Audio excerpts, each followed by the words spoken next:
as mentioned before, you're small, meaning you can't reach those minimum order quantities to go factory direct, but you can still go China direct, maybe to a distributor, most likely to a trading company, a broker, or some kind of intermediary.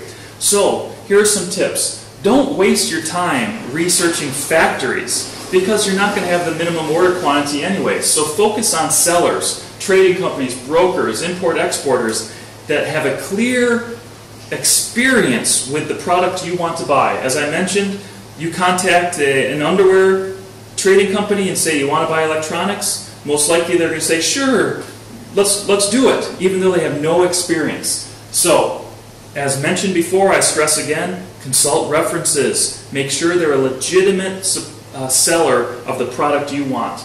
Now, as I stressed before, it's so important to visit the factory to do audits and inspection. An audit is to confirm that the factory can make what you want. The inspection is to confirm that the production off the line matches what you thought you were buying.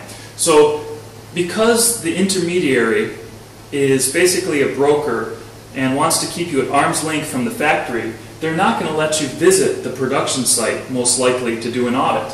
So, that means you really need to focus your due diligence efforts on that, who's ever selling to you, the trading company or the intermediary. Do they have experience? Are they going to be in business long enough to complete the order? Are they two guys in a warehouse in Hong Kong that don't even have an engineering degree or have never done business before? There are a lot of scammers on the internet that make a nice website, say they have 200 employees, when in reality it's just some guy sitting at his house waiting to get deposits from buyers who are silly enough not to do any due diligence. Also, let's assume that you found a good seller in the form of a trading company or broker, and now the product is done and it's time to confirm that the quality matches. Sometimes they will say, oh, you can't come to China to do the product inspection because we can't allow you to visit the actual factory.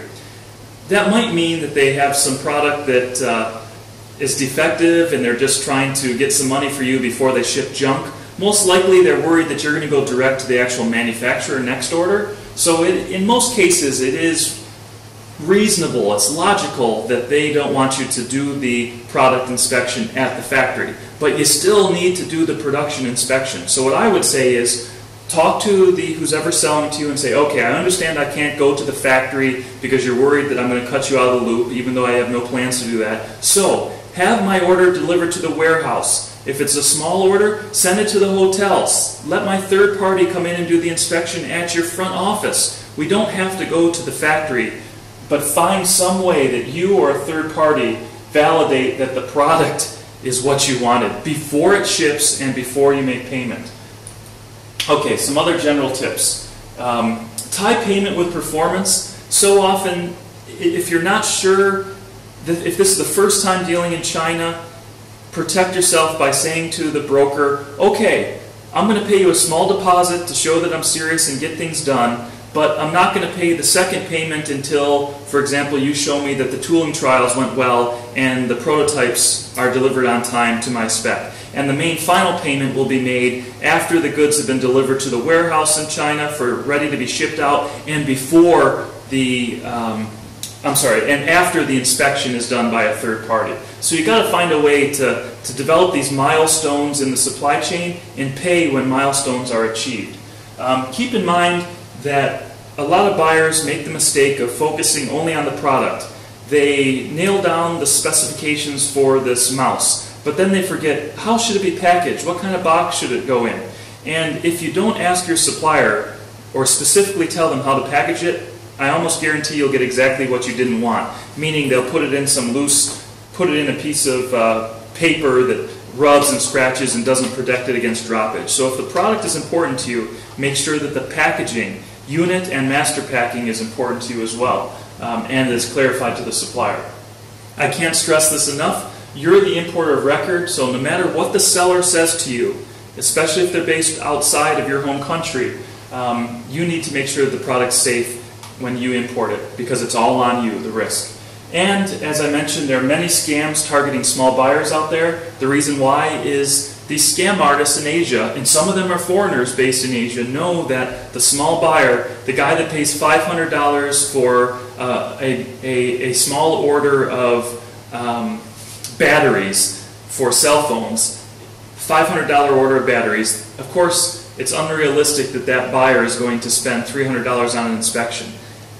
That buyer actually, if they're not willing to spend $300 on inspection, they shouldn't have gone to China in the first place. But these scam artists know that, okay, that $500 order of batteries, most likely they're not going to do an audit or inspection, any due diligence, so it's easy to get ripped off. So stay home if you're that small. If you can't do it right, don't do it. Okay, now if you want to learn some more, here's some blog posts to check out. If you visit the website down here and type in these keywords, you'll find some blogs that I wrote. But please check out this one in the middle. These middlemen think you are stupid. Let's prove them wrong. The title is These Middlemen Think You Are Stupid, but please help me prove them wrong. So this one covers the buyers who want to purchase off-the-shelf product, especially with brand names and such. There's a lot of scams out there. This will walk you through it. Okay, now let's talk about if your product is not off the shelf. If you want to change a current design a little bit, then we're talking about a tweaking strategy.